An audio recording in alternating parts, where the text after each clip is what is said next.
All right, everybody, we are back again for another episode of the Coaches Compass. Now, remember, I don't know what episode it is. I just continue to record, continue to bring on cool guests from all across the world.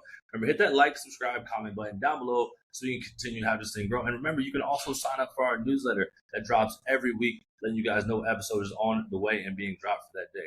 Now, I've got another special guest with me here today. I've got Coach Brad. He coaches sprinters, where you can maximize your sprint performance and minimize injuries at their holistic approach. And Coach, thank you and welcome to the Coaches Compass. Thank you for having me, Coach, man. I appreciate you inviting me and looking forward to just our open conversation about sports athletics and wherever we go. Yeah. And I know we talked a little bit off air about all the things that we've already got planned for more podcasts to come. But, you're in the track and field space. You're working with high level athletes, people that run in a straight line, right? People that are running really fast. How do you feel, nowadays, if you look in on Instagram and everything where you got the guys like I Show Speed and Ashton Hall showing up to race people, how much do you think that's helping track or is it hurting track? I think it's good. I think what we're starting to notice that speed is speed and fast is fast. And so I think it's really exciting to see people compare themselves to different speeds. Like, hey, let me race this person and see how I do. So I actually like it. I think it's good for the sports, like not just track and field, but sports in general. And it reminds me when I see stuff like that, it reminds me of when I'm growing up and you hear your buddy like, hey, I'll beat you to the mailbox. I'll beat you to the mailbox or to the street light, and you don't stretch, you just get out there and you just go. So when Right. I see these moments on Instagram or TikTok about, let me race against, whoever that may be, it puts me back in the days when like I started running, like just running with my guys and say, I'm gonna beat you to the mailbox and I'm gonna show you. Right. Yeah. I think it's great for it, right? Because I mean, that is, the old school way of like showing like, hey, I'm a better athlete than you. Yeah, like you can go in the weight room and you can throw around a whole bunch of weight, but line it up, right? Let's go ahead and compete. Get on the line and see if you can actually beat me.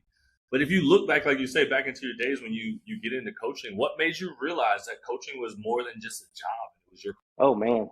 So to keep it brief, I fell in love with coaching really when I had two particular athletes that were in middle school. And this was years ago, probably maybe 8 to 10 years ago.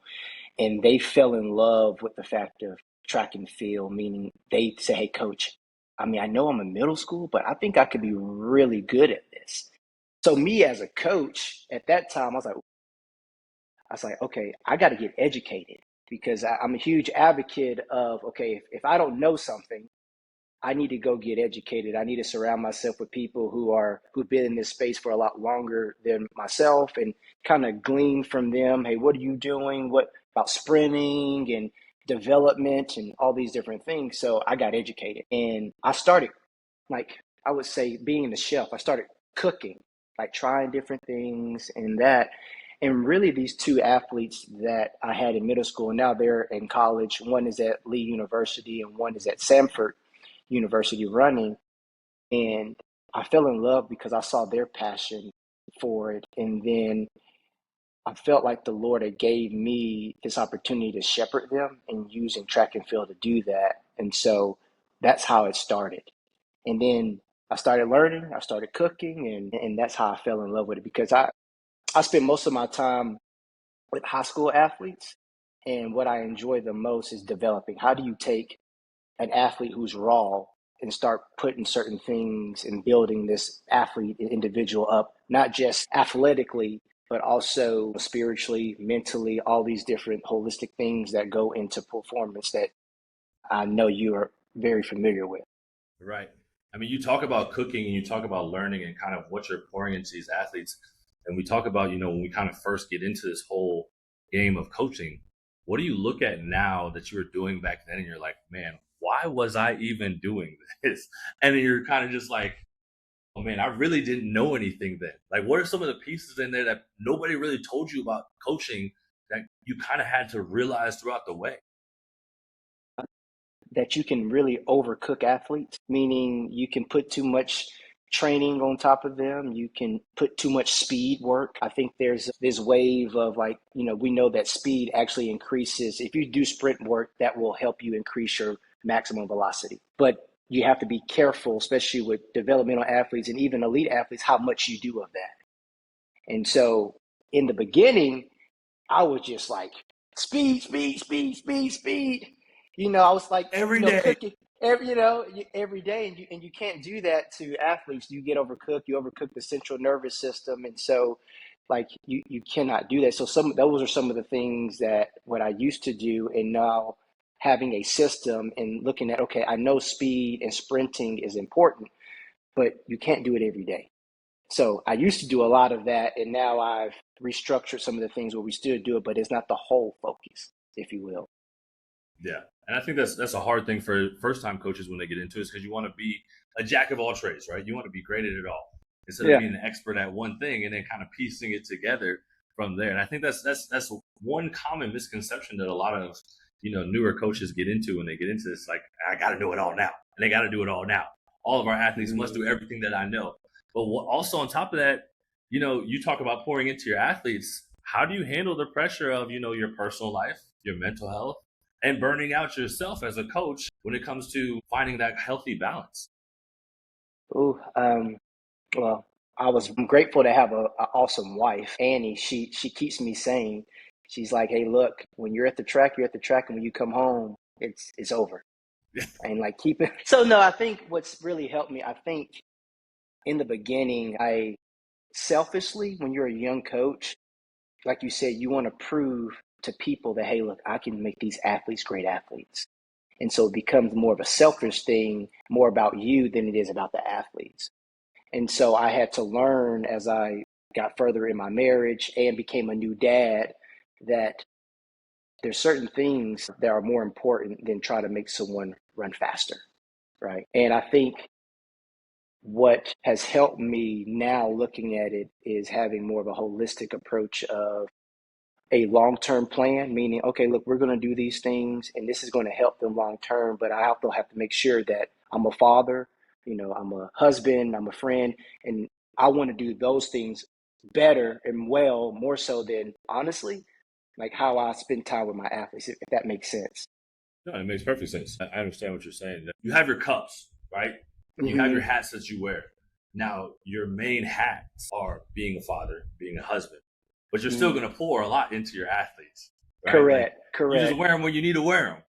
correct. And so I learned that from my wife, and she said, hey, look, I think coaching and specifically coaching track and field is something that the Lord has called you to. And we just have to make sure that we make sure those buckets or cups, as you put it, coach, that we put that on when it's there. And then when we're at home, we're at home and we're building our relationship, our foundation, what we believe to be those key values in our home.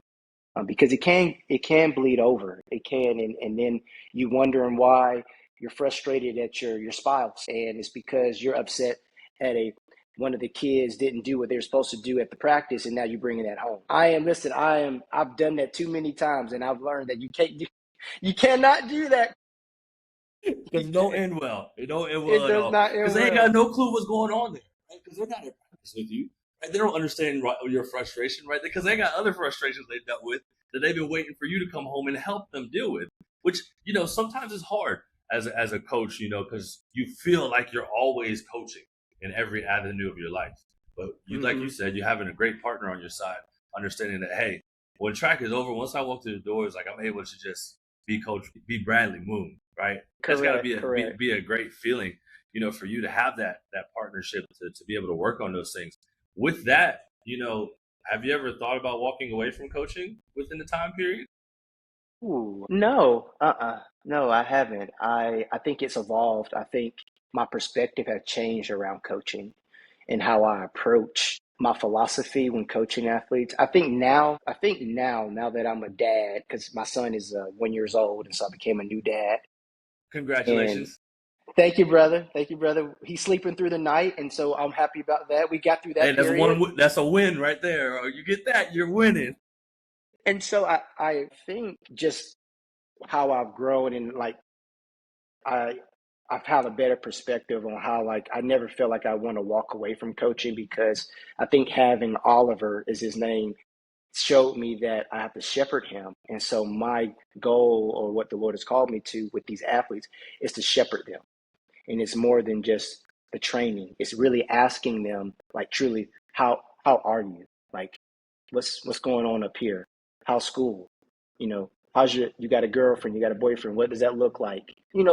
Like getting under the hood and looking more at the greater picture, because these athletes that I see, I mean, most likely they're not going to be Olympic sprinters, okay? But they will be fathers, mothers, people in the workspace starting their business, entrepreneurs, all these different things, friends.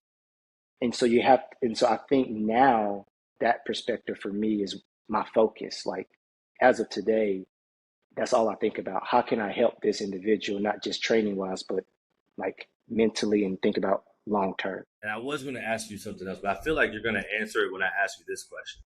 How do you measure success as a coach? Like beyond wins, beyond scholarships, beyond PRs, like what is your definition of success? Honestly, I think my definition of success is when an athlete, well, let me give you a story. I think a story would be better. So one of the athletes that I had, he had a really good junior year in high school, and he was running well. And we both were really excited about next year. Like, oh, you're gonna run so fast now. You did this junior year and senior year, boy, you about to, I can't wait. Right? Okay. And so senior year shows up, coach, and none of that happened. He didn't run as fast as he did his junior season. And so we're actually just coming down, right? And as a coach, you're like, man, like, we're doing all the right things. And I'm telling him, like, no, we're doing it, we're doing it. And we were literally in the middle of a valley, and we didn't know how we were going to get out of it. And so my coaching had to change and support him, like, hey, look, we're in a valley this year, and we just got to keep pushing through. Okay, we got to keep going. Now, he went off to college, and he's at Lee University, and he does well. And he calls me, he said, coach, like, I ran the fastest 100 that I've done since my junior year, the 200 I've done well, all these different things. And he tells me, coach, I'm back. I'm back. And so when I hear that, that's success to me. When an athlete has success and they do well, but what do they do when adversity hits, or they're in a valley for a whole year and you're doing all the right things, but it just ain't working? How do you respond to that? Do you fold up, throw in the towel and quit, or you just keep plowing? And in this case, he did. So to answer your question about success, that's what I like to say. I think success is, what are you doing in the valley, in the sorrow, in the adversity? Because I truly believe that's where the success happens there.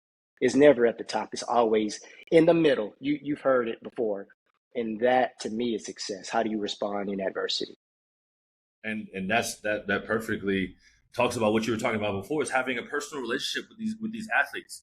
And I think that's a hard thing, like we talk about when we get into this, is that we didn't have a lot of knowledge here, but we forget that the person that we're coaching is another person, right? Is a human being, and also is younger, right? And is about Yeah, to go through the same experiences we just went through, but it's our time to shepherd them and help guide them to make it easier, right? It's not to say that they hmm, won't go through those valleys, right? Because they're all going to happen. Every athlete is correct. going to have to go through the valleys. But to have the guidance from a coach like yourself and being able to sit there and know them at a personal level, not just what they're able to achieve, as an athlete, but what they're going Correct. on in their regular everyday life, is going to help them get through that valley. Because, if they're going through that valley and they're not hitting their times, right? They're not running fast. Maybe they have a little tweak of an injury, but also they're having arguments with their boyfriend, girlfriend, right? Their grades aren't doing well. They're maybe not getting the looks of the scholarships. Like, there's so many pieces in there that we have to work together on. But if you don't know that as a coach, right? Because if we think about the coaching world, right? Everyone had the old school mindset was, we don't care about your feelings, right? When you show up, it's time to work, right? Hmm. How hard was it though to get past that? That old school mindset of like, hey, just show up and work, and like everything will figure itself out. And now, like, I feel like the newer approach of things is actually getting to know these athletes and getting to know them on a personal level, because it's actually helping you help them work towards their goal and show up and work every day and staying with you for long, because we all know that athletes come and go, right? Athletes are Correct. seasonal. But having the athlete that comes back home from college to be able to say that the same guy I worked with in middle school and high school is who I'm going back to, you know, Correct. instead of trying to go out there and find the next hottest coach on Instagram. Because this person I know trusts me. Like he knows me and he gets me and he wants to help me as an athlete Correct. get better. So what did And it take to get to that point? I think too, I want to comment on that. I think too, these athletes today and students, they know when a coach is really like want to build a relationship with them. They can call BS. They know if this athlete, or excuse me, this coach is with me or not, or he's just trying to, showcase himself or herself or whatever it might be. And so they know who's with them. So I think that's a good thing. And I just want to make a comment on that because I think it's vital with the athletes today. Yeah, no, for sure. I think it's perfect. How long did it take you to learn it though, man? Like I mean, it's a hard one. I mean, I would say really, I would say recently, I would say last couple of years, maybe last 2 to 3 years, really, but more so now that I'm a dad. That things change when you become a father, or at least for me, like your whole perspective changes.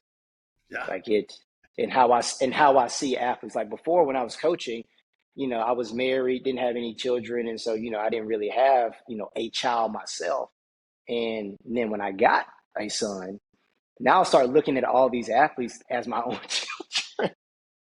because you're like, man, these parents left their kid, trusted them with me to help them Hmm. become better at life. Like I gotta like impose some type of wisdom on them to help them on this whole journey. Correct, correct. So I would say here recently, I would say the last couple years, but now that since I became a dad, it's been in the forefront of my mind. And so yeah, that's a good way to answer your question. I love it. Now, this next question comes from one of our former guests, Coach Welly, out of Texas, who was actually a hurdle coach down there. If you're in business, how do you balance life, work, and business all at the same time? Man, I don't know, man. I don't. My first thought to that is I don't know how you. Something's got to give, right? I mean, I don't know. In my view, there's something that's going to suffer. Like, I mean, I don't know if you truly have balance. I don't know if that's maybe there's a thing, but I don't think there's actual balance. I think there's always one that's a little more that you're putting more into, and then some things suffer. And it really depends on what your value is as a coach. When you talk about business, life, and coaching, these are three buckets. So I have to make a decision on what's out of those three, what is the most valuable to me. So is that my life and my family? And, I want to put all my focus in that and then have those little things. So I don't know if you truly have that. That's just in my opinion. I don't know. That's a really tough question because I think it's hard to have it all like all the same. I don't know. I don't That's think you just can. I don't think you can because something has to give. And what you're I think a good follow-up question would be what is the most important to you out of those three things? What is the most important thing to you? And everyone has a different answer for those things. So for me, it would be my family, and then I would say business, and then coaching. Now, before we get out of here, what would be one thing that you would want us to ask our next guest? How have they handled suffering in their life? Suffer in their life. And, Coach, how have you And handled it? so I feel like it's been a learning process. I think suffering comes in a lot of different varieties and different nature. But I think how I've handled it is just lean into Christ. I'm reading a book about Timothy Keller, and it talks about how to find God walking through pain and suffering. And it just talks about how suffering is where you learn about who you are. And so how I've handled it is just when I'm suffering, whether that's, an athlete gets hurt, or I made the wrong decision, or something's not right, or just whatever it might be, I'm like, okay, there's some type of growth that has to happen in that. And so for me, I just lean into Christ when suffering occurs. And that happens not when it shows up, but before it shows up, right? So that's how I handle suffering. I think I lean into suffering because suffering produces fruit and it makes growth happen. That's it right there, Coach. Coach, that's it for the day, and thank you for being here.